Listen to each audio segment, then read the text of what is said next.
U.S. President Donald Trump is once again calling on NATO allies to impose sanctions on Russia for its war on Ukraine.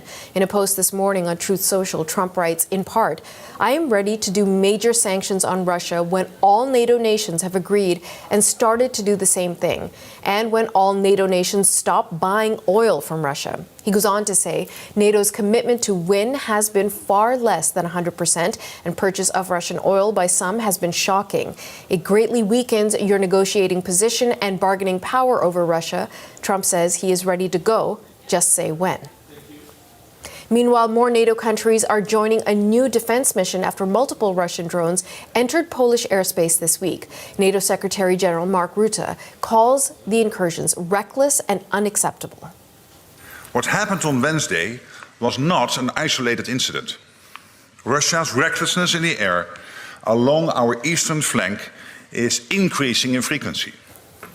Poland shot down a number of drones on Wednesday. NATO has launched Operation Eastern Sentry in response. It's aimed at strengthening Europe's eastern flank and better integrate air and ground capabilities by moving troops closer to the region.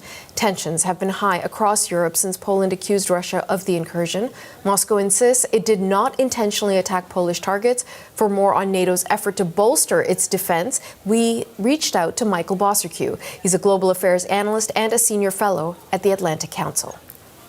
Should have been done many, many years ago after the first occupation of eastern Ukraine in 2014. Why it's taken NATO, EU countries so long to wake up to the Russian threat is beyond me, certainly beyond anyone here in Ukraine.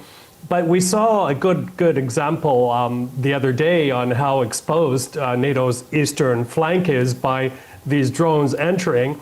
And Poland not doing a very, very good job in terms of shooting them down. I believe it was about 4 out of almost 2 dozen, where when Ukraine deals with Russian drones, they get between 80 and 90%.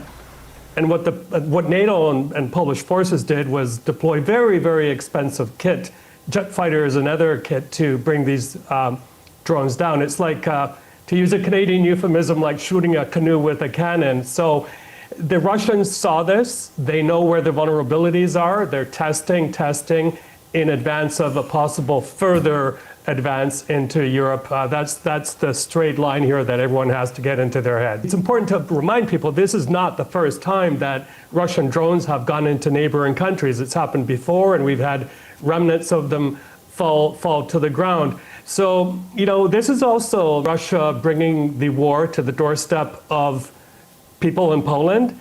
I think Poland should reciprocate in kind by banning Russian visitors from coming from the Schengen zone, because they can enter visa-free once they're in that zone, and also pressuring Brussels to unfreeze that 200 billion or so euros in frozen Russian assets and give that to Ukraine for more weaponry and for reconstruction.